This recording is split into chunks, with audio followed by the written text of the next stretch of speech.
Welcome welcome welcome goodies. तो आज है हमारा लेक्चर फर्स्ट। हमने पहले ही लेक्चर फर्स्ट में अ लेटर टू गॉड पढ़ चुका है, तो हम हमारी पोम पढ़ने वाले हैं। तो चलिए चालू करते हैं हमारी पोम। पोम का नाम है dust of snow.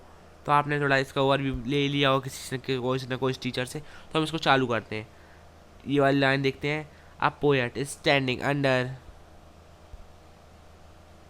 a poet is standing under a hemlock tree when a crow movement caused a shower of dust of snowy flakes to fall on him।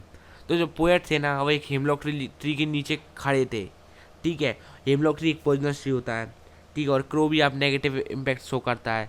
ठीक है, तो वो हेमलॉक ट्री के बर्फ़ से लदा हुआ था, उसमें बहुत सारी बर्फ़ थी। हेमलॉक ट्री पे बहुत सारी बर्फ़ थी। ठीक है, क्रो तो आपको पता ही वो नेगेटिव इम्पैक्ट करता है, सिंबल ऑफ बैड रहता है क्रो तो।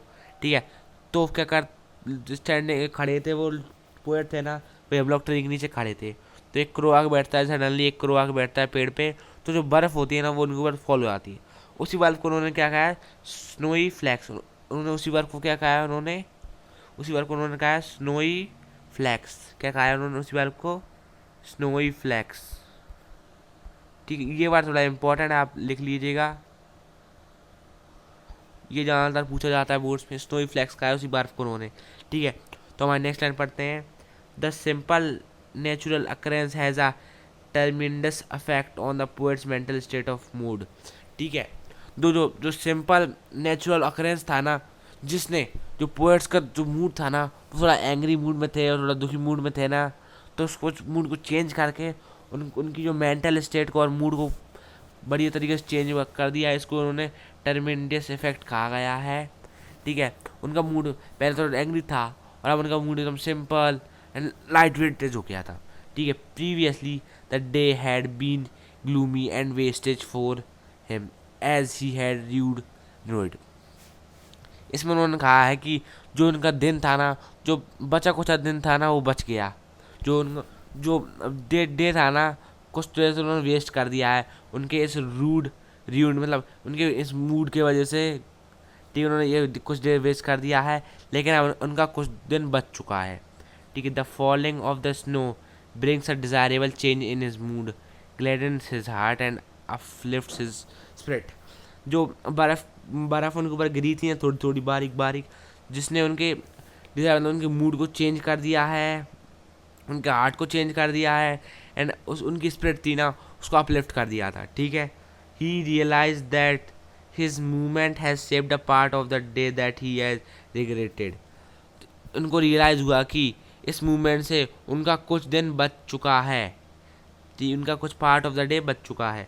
The pome suggest that a movement through simple can have a large significance.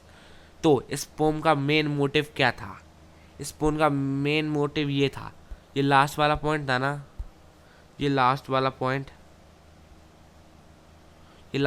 मैं बता देता हूँ। ये लास्ट वाला कौन सा पॉइंट था, ये वाला पॉइंट। कौन सा वाला पॉइंट, ठीक, ये वाला लास्ट वाला पॉइंट, इसमें दे रखा है पोम का मेन मोटिव। मेरे को बोला the pome suggest that a movement through simple can have a large significance. इसमें बोला गया है कि जो पोम सजेस्ट करती है, जैसे कि कोई भी एक अपने डेली लाइफ का सिंपल मूवमेंट एक बड़ा सिग्निफिकेंस कर सकता है।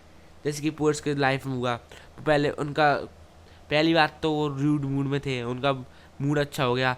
दूसरी बात, उनका कुछ पार्ट ऑफ द डे बच गया इस वजह से। Thank you. तो हमारा आज का लेक्चर फर्स्ट कंप्लीट होता है, तो we will do. Bye bye, meet you सून।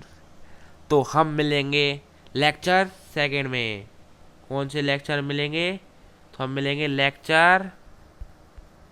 मिलेंगे अब लेक्चर सेकंड में। तब तक के लिए bye bye, sign up, good bye.